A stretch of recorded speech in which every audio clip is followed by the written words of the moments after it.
Here's an alarming number. 62,000 students in Michigan have unreliable access to food. Now, while many Michigan colleges have launched food pantries and offer emergency assistance, more needs to be done. And now organizations are teaming up together to talk about the concerning issue and also how SNAP can help solve this. Joining us now to share details about an upcoming roundtable discussion trying to bring awareness to this issue is Sakia Lee. Good to have you back with us here this morning. Thank you for having me here again. So talk to us a little bit about this problem and in terms of what kinds of solutions we're looking at on college campuses. Yeah, so we just talked a little bit about like the diet of college students, right? And so traditionally folks think archaic, that students are eating ramen noodles and it's just the time that they're going to have pizza and a meal plan.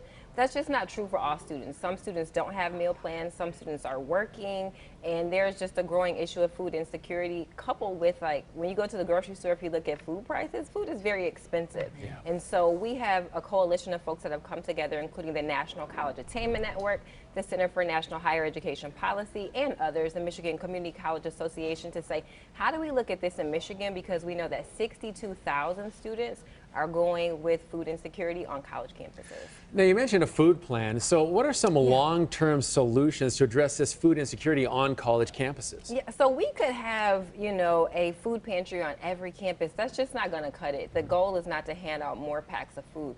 The goal is to raise awareness around policy and advocacy for the SNAP bill. It's part of the Farm Bill that will be reauthorized this year. Senator Debbie Stabenow is chairing that committee, and so in Michigan we're doing our best to just amplify voices and raise awareness because we really do need students to get access to SNAP. Right now there are provisions that they have to work so many hours, they have to be under a certain income threshold and or have a disability, and we're saying just lessen some of those things because we know students just don't have the funds to afford food in college. Yeah, we mentioned the roundtable, trying to kind of bring some of these issues to light. Tell us a little bit about that. Who's going to be participating and how's that going to work? Sure thing. So Dr. Beverly Walker-Graffia from Mott Community College will be on the panel. Kenya Maxey from Wayne State University, who oversees their student basic needs, will be there. And we believe in nothing about us without us. We can't have a panel on food insecurity without having a student. And so we have Ayan Foxworthy, who has done her own research amongst college campuses, and she'll reveal what that looks like from the student vantage point of food insecurity on college campuses. Yeah, and I mean, being a student, if you have food insecurity, I mean, that's a huge worry on your mind. Yeah. That affects your whole life, your student, life as well. It really weighs on them. Yeah, you cannot learn if you're hungry. Like, Right. you know, if you go through the day and you feel hangry, imagine Sure. that every single day, but you're learning about engineering or nursing. It's just impossible. So how can folks learn more, participate? Yeah. How can they help?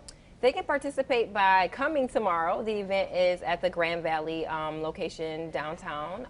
They can go to our website to get more information, DetroitCan.org. They can stay tuned to our newsletter to find out more how to support this and raise more policy and advocacy awareness in Michigan. Yeah, it's definitely needed. Sakia, thanks a lot for coming by and talking about this. 62,000 students is an That's a alarming lot, number. yeah. Hopefully we can cut that down.